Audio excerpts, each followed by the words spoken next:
Oke, Assalamualaikum warahmatullahi wabarakatuh. Pada kali ini saya akan mempresentasikan tugas metodologi penelitian dari proposal yang berjudul Perencanaan dan Pengembangan Produk Permen Susu pada CV Kejulasi dengan metode Quality Function Deployment.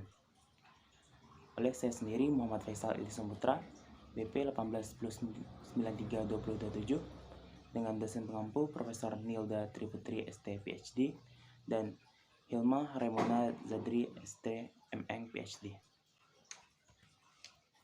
Selanjutnya, metodologi penelitian. Terdapat beberapa poin.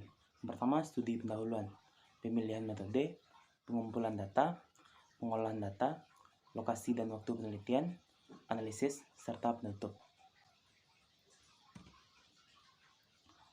Selanjutnya, studi pendahuluan. Yang pertama yaitu studi lapangan, melakukan observasi langsung di lapangan guna mengetahui permasalahan yang terjadi dan juga dilakukan wawancara kepada pihak dari perusahaan. Permasalahan yang ada pada perusahaan adalah masih terbatasnya versi produk yang ada pada perusahaan. Selanjutnya, studi literatur, berguna sebagai teori pendukung untuk mengidentifikasi dan menyelesaikan permasalahan dengan perencanaan dan pengembangan produk menggunakan metode Quality Function Deployment. Selanjutnya, pemilihan metode. Metode yang digunakan adalah metode QFD yang berguna mendesain dan mengembangkan sebuah produk baru pada CV Kejulasi yang mampu mengintegrasikan kualitas ke dalam desain serta memenuhi keinginan dan juga kebutuhan konsumen nantinya. Selanjutnya, pengumpulan data. Yang pertama yaitu metode observasi, melakukan pengamatan terhadap objek penelitian secara langsung. Selanjutnya, metode wawancara, melakukan tanya jawab serta secara langsung oleh pewawancara guna mendapatkan informasi yang sah dan dapat dipercaya. Selanjutnya, metode penjaringan dengan kuesioner, memberikan daftar pertanyaan kepada panelis nantinya. Selanjutnya, dokumentasi, mengumpulkan berbagai data dari berbagai sumber yang relevan dengan penelitian. Selanjutnya, sumber data dan jenis data. Yang pertama ada data primer, data yang diperoleh melalui proses wawancara secara langsung. Yang selanjutnya ada data sekunder, yaitu data yang diperoleh dari dokumen perusahaan semenjak 1 tahun terakhir. Selanjutnya, pengolahan data. Yang pertama, kita harus mengidentifikasi variabel terlebih dahulu yang bertujuan menentukan atribut pelanggan dan kemampuan teknis yang dimiliki perusahaan untuk memenuhi customer need. Selanjutnya, penentuan responden. Sampel merupakan suatu penelitian yang sama sifatnya dengan populasi untuk pengambilan data penelitian. Selanjutnya, penyusunan kuesioner. Model pertanyaan lingkar yang ditujukan kepada konsumen dan model pertanyaan terbuka ditujukan kepada produsen. Selanjutnya, penyebaran kuesioner. Kuesioner disebarkan kepada konsumen atau orang yang telah mencoba produk permen susu sebelumnya. Selanjutnya, pengujian data pendahuluan. Yang pertama yaitu uji validitas, suatu ukuran yang menunjukkan tingkat keabsahan dari suatu alat ukur. Selanjutnya, uji reliabilitas, menunjukkan bahwa instrumen dan yang digunakan dalam penelitian untuk memperoleh informasi yang diinginkan dapat dipercaya dan mampu mengungkap informasi di lapangan. Selanjutnya, perancangan desain produk baru. Pada tahap ini dirumuskan rekomendasi perancangan produk baru dengan melihat hasil dari metode QFD. Selanjutnya, verifikasi user. Verifikasi user dilakukan untuk mengetahui tanggapan dari hasil produsen atas rekomendasi perancangan produk baru yang telah disusun. Selanjutnya, untuk lokasi dan waktu penelitian. Penelitian dilakukan pada CV Kejulasi,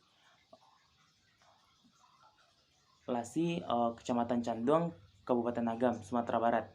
Penelitian dimulai pada bulan Januari hingga Maret tahun 2021. Selanjutnya kita masuk kepada analisis. Analisis data merupakan cara yang digunakan dalam menganalisis dan pengolahan data. Analisis data yang digunakan dalam penelitian ini adalah Quality Function Deployment atau QFD. Selanjutnya ada tahapan dalam analisis data. Yang pertama, fase pengumpulan Voice of Customer. Pada tahap ini dilakukan survei untuk memperoleh suara dari pelanggan. Selanjutnya ada fase penyusunan House of Quality atau HOQ, pembuatan matriks kebutuhan konsumen, dan yang satu lagi yaitu pembuatan matriks perencanaan. Selanjutnya ada pembuatan respon teknis, yaitu kemampuan teknis yang dimiliki perusahaan untuk memenuhi customer need. Selanjutnya, menentukan hubungan respon teknis dengan kebutuhan konsumen. Ditentukan setelah respon teknis dari kebutuhan konsumen. Selanjutnya, menentukan hubungan teknis. Ditentukan untuk memudahkan dalam menentukan keputusan yang akan diambil dengan menggunakan simbol hubungan. Yang selanjutnya yaitu perhitungan nilai benchmarking untuk menentukan penilaian terhadap produk baru yang diproduksi. Selanjutnya perhitungan nilai target. Target penentuan produk baru yang baik dan dapat menarik konsumen. Nilai target ditentukan oleh perusahaan sendiri. Selanjutnya kesimpulan. Kesimpulan merupakan bagian penutup dari laporan yang diperoleh dari hasil penelitian dan pembahasan. Kesimpulan menjawab permasalahan dan tujuan dari penelitian. Kesimpulan didapat dari verifikasi user terhadap produk baru yang akan diimplementasikan untuk diproduksi oleh produsen sesuai dengan hasil analisis data House of Quality atau HOQ. Berikut merupakan flowchart metodologi penelitian. Yang pertama yaitu dibagi pada ada studi literatur dan studi lapangan. Selanjutnya identifikasi variabel, dilanjutkan dengan metode pengumpulan data, penentuan responden. Ini ada penyusunan kuesioner. Setelah kuesioner disusun, selanjutnya kuesioner dilakukan penyebaran kuesioner. Setelah dilakukan penyebaran kuesioner, dilakukan uji validitas dan reliabilitas. Selanjutnya akan diuji apakah valid dan reliable. Jika tidak, maka akan kembali kepada penyusunan kuesioner. Yang masuk pada dilanjutkan dengan analisis data QFD. Setelah dilakukan analisis data QFD, dilanjutkan dengan perancangan desain produk baru. Dan selanjutnya dilanjutkan dengan verifikasi user. Jika tidak diverifikasi oleh user, maka akan kembali kepada perancangan desain produk baru. Selanjutnya apabila disetujui, maka dilakukan penarikan kesimpulan dan selesai.